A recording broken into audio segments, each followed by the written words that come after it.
로마서 1장에서는 이방인을 비롯한 인류의 죄에 대해 언급을 하고 있습니다. 2장에서는 죄에 대한 심판이 유대인과 이방인 모두에게 동일하게 적용됨을 언급하고 있습니다. 그러면서 3장에 들어와서 이제 죄에 대해 실패한 사람들이 하나님과의 관계 회복, 의의 자리에 어떻게 올라갈 수 있는지를 말씀하고 있습니다.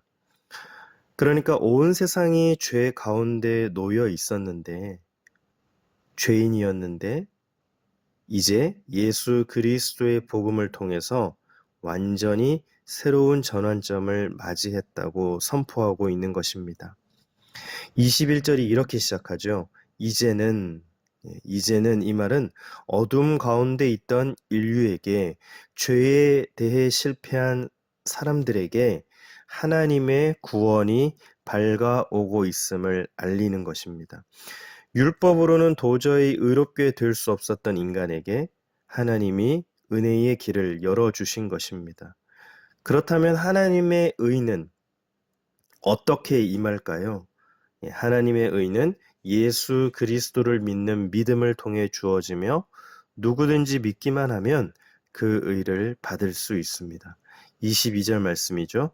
곧 예수 그리스도를 믿음으로 말미암아 모든 믿는 자에게 미치는 하나님의 의니 차별이 없느니라. 차별이 없습니다. 유대인과 이방인, 남자와 여자, 종과 자유인이 모두 평등합니다. 모든 사람이 죄를 범하였고 하나님의 영광에 이르지 못하기 때문입니다. 23절에 보면 모든 사람이 죄를 범하였음에 하나님의 영광에 이르지 못하더니 누구나 죄인이라는 것입니다. 이 말은 무서운 선언이면서 동시에 어떤 죄인도 구원하시는 예수 그리스도 복음의 시작을 말하고 있습니다. 그러면 이 예수 그리스도의 복음의 시작, 이 복음의 핵심은 무엇일까요? 바로 예수 그리스도의 속량과 화목입니다. 24절에 속량이란 말은 값을 치러 노예를 자유롭게 해주는 것을 뜻합니다. 예수님의 십자가 죽음은 우리의 죄값을 대신 치르신 사건입니다. 우리는 자격이 없지만 예수님의 피로 인해 죄에서 해방되고 하나님의 자녀가 된 것입니다. 특별히 24절에 값 없이라는 말이 중요합니다. 값 없이, 하나님이 예수님의 십자가 죽음을 통해서 아무 조건 없이 우리에게 주신 구원은 완전한 은혜입니다. 하나님은 예수님을 화목제물로 세우셨습니다. 25절 말씀, 이 예수를 하나님이 그의 피로써 믿음으로 말미암는 화목제물로 세우셨으니, 구약시대에는 대제사장이 해마다 지성소에 들어가 백성을 위한 피를 뿌렸습니다.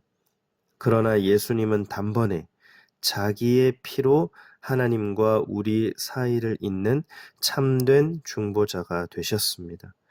이것은 하나님의 공의를 만족시키면서도 동시에 하나님의 사랑을 완전히 드러낸 놀라운 은혜의 사건이었습니다. 만약 하나님이 죄를 그냥 넘어가셨다면 공의롭지 못한 분일 것입니다. 하지만 예수님이 우리 대신 심판을 받으심으로써 하나님은 공의로우시면서도 죄인을 의롭다 하시는 분이 되신 것입니다. 26절 말씀이죠. 곧 이때에 자기의 의로우심을 나타내사 자기도 의로우시며 또한 예수 믿는 자를 의롭다 하려 하심이라. 이렇듯 구원은 믿음으로 받는 선물임을 우리는 알 수 있습니다. 그러나 어떤 사람들은 이렇게 또 질문할 수 있습니다. 그렇다면 우리의 행위는 아무 의미가 없는 것입니까? 이것에 대해 바울은 자랑할 것이 없다라고 단호히 대답합니다. 27절 말씀이죠. 그런즉 자랑할 데가 어디냐? 있을 수가 없느니라. 구원은 행위의 결과가 아니라 믿음으로 주어지는 선물이기 때문입니다. 오직 믿음으로. 이것은 종교 개혁자들이 외쳤던 고백이기도 했습니다. 바울은 여기서 멈추지 않고 이 복음이 유대인만을 위한 것이 아님을 다시 한번 강조합니다. 하나님은 유대인의 하나님일 뿐 아니라 이방인의 하나님도 되십니다. 29절 말씀, 하나님은 다만 유대인의 하나님이시냐 또한 이방인의 하나님은 아니시냐, 진실로 이방인의 하나님도 되시느니라.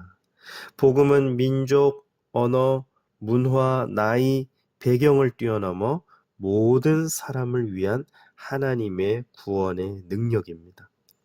마지막 31절에서 바울은 이제 오해를 바로잡습니다. 믿음이 율법을 폐하는가? 그렇지 않습니다. 오히려 믿음은 율법의 본래 목적을 완성합니다. 율법은 죄를 일깨우고 우리를 예수 그리스도께 인도하는 거룩한 안내자이기 때문입니다.